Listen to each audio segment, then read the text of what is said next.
Diba? Naalala nyo, binanggit ko yung supplier si Bibot Nolan. Huwag natin kalimutan yun. Dati, nung ako pa lang nagsasalita, baka wala pang naniniwala. Ngayon, si PRRD na nagsasalita. Ang tagal kong nanahimik, pareho lang kami ni Buspulong, matagal na nahimik. Pero ngayon, pinipilit nyo kaming magsalita. Nagsasalita ako ngayon because meron akong gustong ilabas na mensahe. We Negrosanons are not for sale. Kung meron man dyan sa Negros na nabayaran na, nakabaligya na mo, nabenta na yung pirma nyo, pwede bawiin nyo or mag-execute kayo ng affidavit na nabayaran kayo. Huwag natin ibenta ang ating pirma para sa PI na para lang sa kanilang sariling kapakanan. Para sa mga nagpapatakbo dyan, mga nasa gobyerno natin, sobra na ang inyong pang-aapi sa mga hindi sumasang-ayon sa inyong mga gawain. Sobra na. I support the stand of the Dutertes. Tama ang sinabi ni Mayor Baste na tabad ka, wala kang malasakit, kung wala kang plano sa ating bayan, mag-resign ka na lang. Tama rin si Buspulong na tinitira siya. In-example niya pa ako. Balak yung gawin sa kanya yung ginawa nyo sa akin. Ewan ko lang kung kaya nyo. Siyempre, ako ordinaryong tao, si Buspulong ibang klaseng tao yan. Pero sobra na. Tama rin yung sinabi ni PRRD na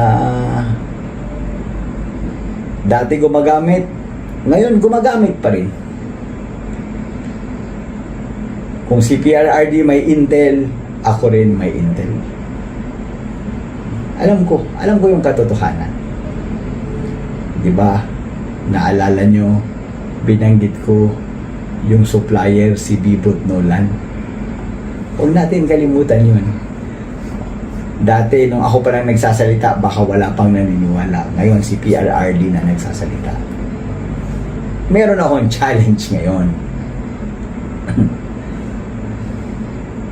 Sa mga congressman ngayon, or congressman dati, I challenge you, lalo na yung dating kumampi at sumipsip kay Pangulong PRRD.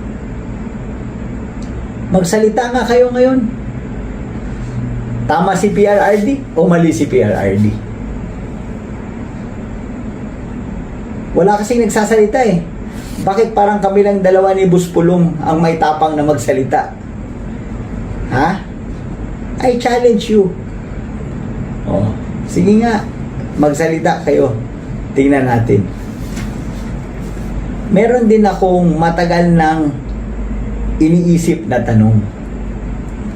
'Di ba kung may tao na may kasalanan or may nagawang kasalanan, nirereklamo natin sa pulis, nirereklamo natin sa barangay, nirereklamo natin sa korte. Ang tanong ko, saan pwede magreklamo ang isang Pilipino kung ang kanilang leader ay gumagamit ng droga? Adik ang leader nyo, saan ka magreklamo? Pwede ka pa magreklamo sa korte? Pwede ka pa magreklamo sa barangay? Di ba? Kailangan ko ng mga sagot. Kailangan natin ng mga sagot nito. Dahil kawawa ang taong bayan. Matagal ko na sinasabi yan eh. Kung ang nagpapatakbo ng ating bayan ay wala sa maganda at mabuting pag-iisip, dala ng droga, dala ng pagka-under the saya, mahirap yun. Sobrang kawawa ang mamayang Pilipino.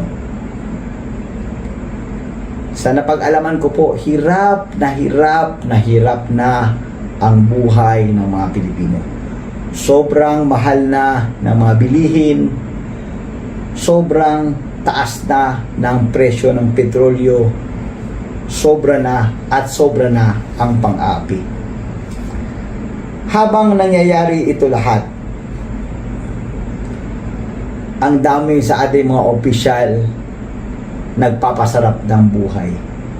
Pa-biyahe-biyahe, pa-New York, pa-Europe, gamit pa at gastos ang milyon-milyong pera ng taong bayan. Sa tingin nyo, tama pa ba ito? Or tama na? Paano natin ito matutuldukan? Papaabutin pa ba natin ito ng 6 years?